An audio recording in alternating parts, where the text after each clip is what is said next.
Hey, you guys. I'm having a I'm on a little downward turn. I feel like of my evolutionary rhythm. And usually what that manifests in is just like a descent into chaos to and it's fast. I love the way Jordan Peterson talks about this because it's like you actually escape into chaos or you descend into chaos to escape tyrannical pathological hierarchy and ordering structure. So it's like the old way isn't working. The current structure isn't working. So you go to chaos instead. And what's in chaos? But like, I mean, in Pinocchio, it's talked about like any hero's journey is going to have it actually. They're going to go into the unknown. So there's a little bit of that. Here I am now, like judging my hairline. Um, we're in chaos. Anything's possible. So let's go do something like this, I think.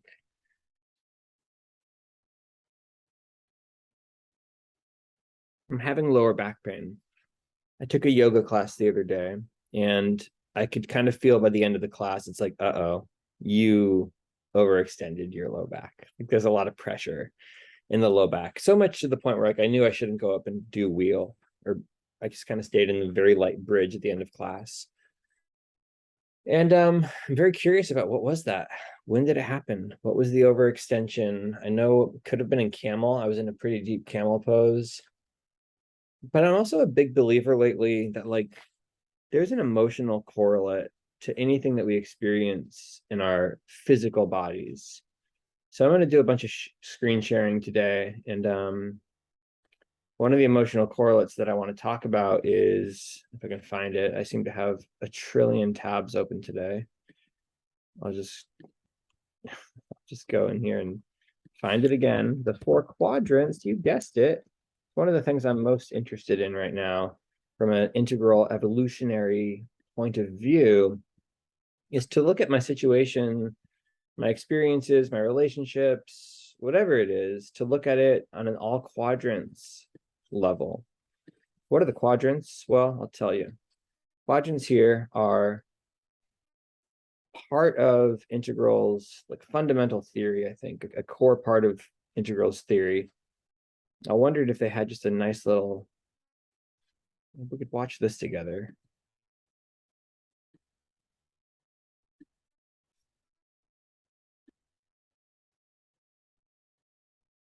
In the So this is Ken Wilber. books that you have, there's always someplace in the cover we can see these four different quadrants. And we can see the interior of the individual and the exterior of the individual. And we can see the interior of these collectives. And we can see the form, the exterior form that these collectives take. And so that was a major breakthrough for me. And it signaled something that has just subsequently had more and more and more importance. And that is that each moment, as it comes to be, what Alfred North Whitehead called a drop of experience, comes to be in at least these four dimensions. There's an interior and an exterior and an individual and a collective. And these tend to be the structure of moment to moment existence. And whether you want to use it in a strong way and say, this is an actual sort of metaphysical structure of reality, or whether you want to use it in a softer way and say, well, maybe, maybe not, but it's a fantastic heuristic device. It's a fantastic indexing system device. That's because great. without almost indexing system, any exceptions, you can go to a human discipline and you'll find that it's divided into either left-hand path, the right-hand path, divisions, or upper and lower path divisions, or it's stuck on one quadrant and denies reality to the other quadrants. But there are other sub disciplines in that same group, and they will claim reality to one of these other quadrants. So it became really clear to me that these dimensions. I want to pause there and talk about for a second, like when you have one group claiming reality over another, it's like they're trying to make a claim to a more superior truth than the other one is. Because I guess reality is kind of like a truth of sorts.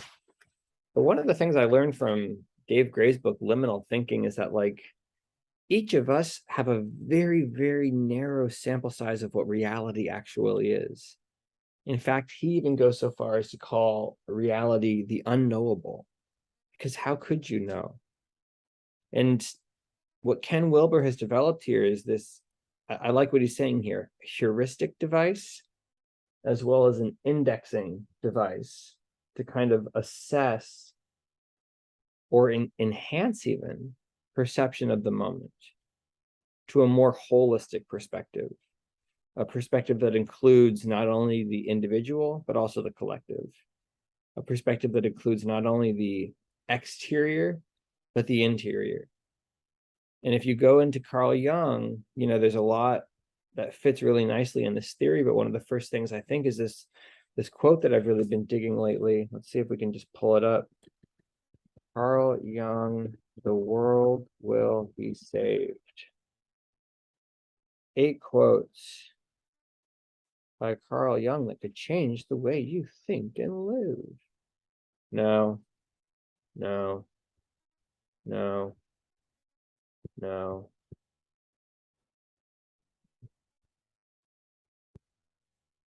I'm probably skipping by some really good quotes, but this is not the one. Those are not the ones I wanted. The world will be saved by something about like.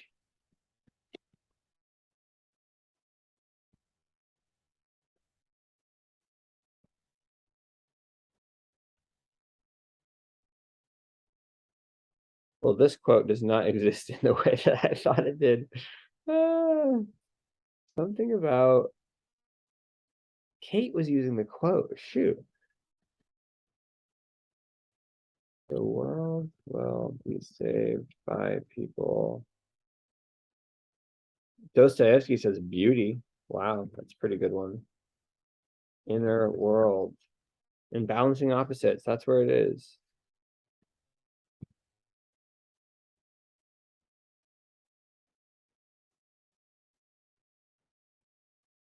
All right, so here we go. The world will be saved by individuals who have a strong sense of their inner world.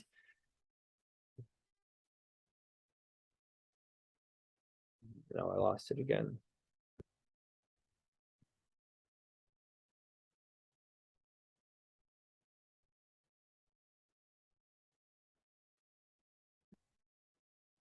There it is. Boom. So the meaning of self-knowledge. With self-knowledge comes the ability to choose what is best for the individual. An integrated choice serves the individual better. So integrated choice, integral evolutionary theory, a choice that is reflective and representative of all quadrants approach. An integrated choice serves the individual better as it relates to his whole being and is therefore a more sustainable way of ensuring his needs will be met, individually as well as politically. Otherwise, men will be led astray more easily by mass movements that disregard their true interest and alienate them from themselves. So it's interesting. It's like, are we too in the collective sometimes? Like, there definitely feels like this push that's like, we need to remember our interconnected nature with all things. But then other times it's like, hey, remember that you're an individual too. And that like, there's a truth that lies in your individuality that no one else has access to. The whole upper, I mean, it's like, I guess it's probably more so the upper left, because that's subjective space, than the upper right, which is an objective space. Like we could identify features on me, for example, that we could agree upon that exist in the upper right. But the upper left is something that's like less less objective. Okay. And I remember when I was like really kind of gripped by that a couple of years ago. Like, is reality objective or is it subjective? And based on a couple NPR stories that I'd heard, where there was a lot of talk about social justice issues, I was trying to just align with the right perspective. So I was only going to upper right. I wasn't letting myself go into my own inner world and my own inner truths, because each of these quadrants, they're equal in their value. They're squares, quadrants. Okay, so I just want to finish this off, get to the quote. An integrated choice serves the individual better as it relates to his whole being and is therefore a more sustainable way of assuring his needs will be met, individually as well as politically. Otherwise, men will be led astray more easily by mass movements that disregard their true interests and alienate them from themselves. Young emphasizes that individuals who live from a position of self-knowledge should inspire others toward living in harmony with their inner and outer worlds. He says the world will be saved by individuals who have a strong sense of their inner world and a commitment to live from a place where they are holding the opposites. Language, how beautiful is that language? A commitment to live from a place where they are holding the opposites. Individuation resulting from this form of psychic integration will afford the individual a fighting chance towards creating a society of conscious individuals. So I wanted to share that quote because you see that there are opposites reflected here. And there's actually two pairs of opposites, right? There's the individual and the collective, and then there's the interior and the exterior. And this creates quadrants. So the nature of the quadrant is that like we want it to be balanced. Now look that there's circles, concentric circles here. So you can see that there's a mode of development and there's a trajectory as indicated by the arrow that you would grow and evolve, hopefully, if you have a commitment to balancing opposites. You grow in a way where the circle is centered and whole. But I think sometimes what happens with growth is like we've got development out here, but in here it's only out to this point, and down here it's not even developed at all. And look, that's actually another, I won't get into this today, but like that's another interesting component of integral theory, is that they talk about lines. And so lines are like lines of development or lines of intelligence. And it's said that there are infinite lines of development and intelligence available in the universe. And so we're growing across infinite lines. We're developing across infinite lines. So there are lines that we're developing in the upper right. There are lines that we're developing in the upper left. There are lines that we're developing in the lower left. So in our interior collective, and then our exterior collective. There's lines that we're developing. Now, even in my call last night on meditation, this came up that like culturally, there seems to be a trend toward, well, cultures tend to trend some more towards practices that embrace the inner world. And last night we were talking about meditation, and others that don't, right? So some practices that, or we like right now, the West really wants this right hand side represented, the measurable, the exterior, the collective, and the exterior individual. And you're seeing that there are communities of people who are working to bring the awareness inward, whether it's just depth psychology, spirituality in general. But like there's been a big turn away from like institutionalized spirituality. And that's because people are upset, I think, with the way that like churches, the Catholic Church, for example, the way that they haven't taken an integral approach. You find some leaders in every faith, I think, in every tradition, who are integral, and that's what makes them very special. Father George, I was just talking about him the other day. He has a great awareness of all four of these quadrants. The dude gave me The Power of Myth as a gift by Joseph Campbell, 10 years ago or so. And So we want to like look out for these integral leaders, and we want to uplift them and uplift their voices. We want to support them because they're doing good work. They're spreading a good message. Okay, I'm already on like Tangent City. I came on here because I wanted to talk about my fucking lower back. And all I wanted to say was this sentence, that I believe that for the physical correlate of pain or tension or ache or spasm in my body, that there's an emotional correlate. And I just wanted to use the quadrants to discuss that, to say like, okay, if I've got low back pain, that's upper right. There is a correlate. There's an equal and opposite on the upper left. So what's going on in my thoughts, emotions, memories, states of mind, perceptions, and immediate sensations that is contracting the contractual correlate, if you will, right, to what's going on in the upper right, the low back pain. Now, interesting is I just was messaging my friend Stephanie about this, and she said something interesting that actually applies here. I was just sort of saying, I was being an idiot and being like, I feel like I'm emotionally sick. I've got low back pain. What is that from an emotional point of view? And then I sent her this article, and she goes, maybe you've taken on someone else's. And why am I interested in that? Because it gets us into the lower quadrants. That actually we share this.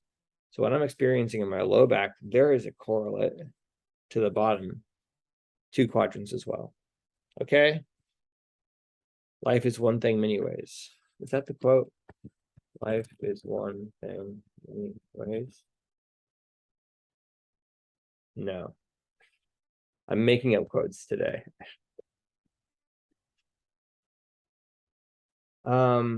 Okay. So what I wanted to do is go through this article with you, and we could just see where the synchronicities or the overlaps are. Oh, let's see, where is it? Here we are.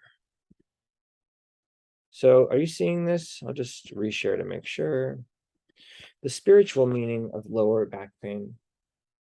Seeking and acknowledging the spiritual meaning of lower back pain can set you on the course for recovery. Lower back pain can be debilitating. When this part of your body is in crisis, it creates a sense of desperation.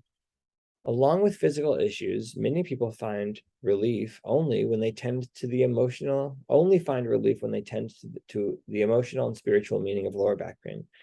The lower back, including the lumbar spine and the sacrum, is a storehouse for emotion. Oh, God, it's hitting me right where it hurts. Unless you are exploring the deeper emotional and psychological roots of back pain, you're missing the opportunity to heal. In the maze of treatments for chronic back pain, oh gosh, you guys, I'm surrendering to this. My low back is not in a good place right now, actually. So this is interesting. In the maze of treatments for chronic back pain, the spiritual meaning of low back pain is often overlooked. You know what I need is I need my legs bent with like a bolster underneath them. There we go. That's a little better. Sacrum and L5, so the lower part of the low back. The spiritual source of lower back pain. Low back pain at the area of the lumbar spine explains no. So that looks like Maui. Nalawi. Has to do with genealogy. Each vertebrae of the lumbar spine has a different focus. In the lineage teachings Nulawi received, it is important to consider back pain at the level of each vertebra, and the one above and below it to consider where the back meets the hips as well. The sacrum, the triangular bone that sits at the base of your spine, good to know your sacrum, represents your roots and where you are on the planet. The spine articulates with the pelvis at the sacroiliac joint. The pelvis has to do with the drive and power and ability to move toward your choices and directions. It's how we move through our time here, explains Nilawi. People who are not grounded, not rooted energetically or spiritually, typically have some pain in the sacrum or pelvis. So that actually feels like it kind of applies to me. we're going to keep going here, though. A great deal of emotional upset can occur for people who are living somewhere they don't feel that they belong. Pain in this area is often associated with not feeling like you are planted where you are supposed to be. And this might show up as not feeling that you belong in your family, or that your family doesn't relate to you on some level, that you just can't find your tribe, people who understand and accept you on a deep level. I don't know. I feel like I'm stepping into community where I'm actually finally being celebrated and accepted and embraced. And I do wonder, like, going back to the ground rules, like what happens in the contraction that happens in the face of growth, right? The nervous system freak out that happens in the face of growth.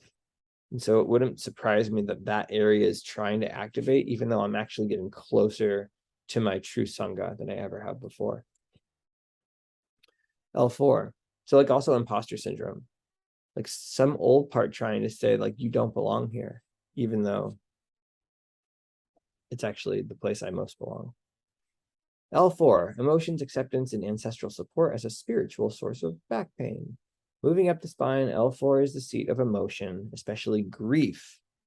It's also your center of creativity and how you hold with your family, community, and world around you. For people who grew up with the belief that it was not okay to express strong emotion, specifically around loss and tragedy, pain will often show up here. Likewise, if celebrations were not honored, or if there was not a true outlet for expressing joy and connection, this part of the lower back can cause problems. That resonates. L3 is about acceptance from our family. People who don't feel accepted for their choice of partner or for their sexual orientation may develop pain in this area of the low back.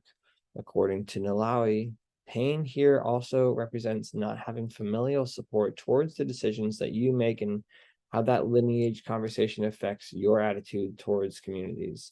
It's about interrelationships that can be from the past, present, and future in your understanding. A little bit of that in my relationship with my parents, but generally not. Like my mom was extraordinarily supportive. My dad was supportive in a, I can't even like talk, supportive in a responsible way. You know, you could say like he wanted the best for me, and he probably was more risk averse than my mom was. All right. L3, spiritual meaning of low back pain and digesting life experience. L3 is all about digestion on all levels, digesting beliefs, digesting choices. This could be something. The spiritual roots of back pain here wrap around to the front side, Nilawi explains. If you were raised with a certain belief system that has been passed down for generations, and then you veered off in your decision towards another system of beliefs, such as religion or career choice, that created the break or separation with what your ancestors were doing or the rest of your family is doing, you might find a challenge in this area until you feel that break within yourself. Holy shit. It's this one.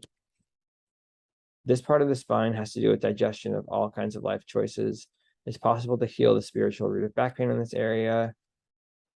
Damn. There is a great deal of healing when they stand in their truth and power in regards to their own beliefs and choices. Sometimes that's just what ends up motivating a shift for the whole family. You can make a change with a choice for yourself that heals not just you, but something in your family line that needed the shift because that was the limited belief or limiting pattern. Oh my God. I gotta send that to Stephanie. Because there's a lot of resonance there. Like that might be it right there. You know, kind of hit the nail on the head. And look, you guys, it's like I really like being it's liminal thinking. Like allow your thinking to go past the threshold of what you know to be true, you know, and see what you find out by having a different experience.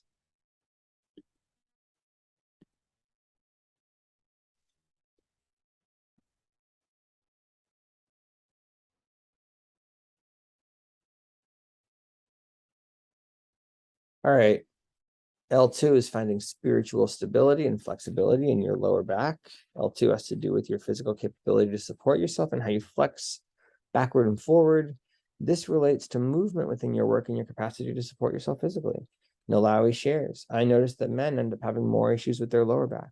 I think that has to do with the role of men being the financial support for the family in a traditional sense, even though a lot of us are shifting outside of that traditional sense at this point.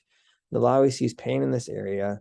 Men who start a family very quickly and don't excel in the education that they wanted for themselves or in the direction that they wanted. Instead, they had to hunker down and do what they need to do to support the family.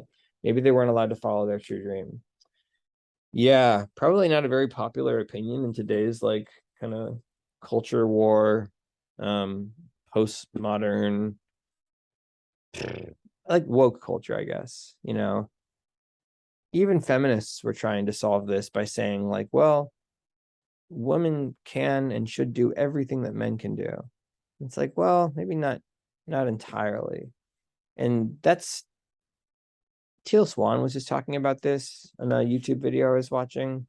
They're different energies. Men and women are different energies, and it's not to say that like there are exceptions to the rule, or that there's some women who tend to have more masculine qualities, or vice versa. But I think it's okay to look at trends and to look at. I don't know what I'm fucking talking about here. All I'm saying is I appreciate that she's actually, or whoever this is shedding some light on this. Men, I think, are really struggling in this area right now because it ends up that they're doing this to prove that they are worthy of love, you know. I'm not going to get too much into that. I'm almost done with this. Healing the spiritual roots of lower back pain. Many people have shown up on Nalawi's table after having tried a whole host of therapeutic and pharmaceutical remedies. Her first step is having a conversation about what's going on in the life when the pain, what's going on in the life when the person, when the, what was going on in the person's life when the pain started. She describes the process as she witnesses of people who get stuck in chronic pain cycles. They go into medication to numb it out because it's too painful to explore the sensitive issues with family. These are not easy conversations to have, especially when there are issues that are deeply rooted in your genealogy.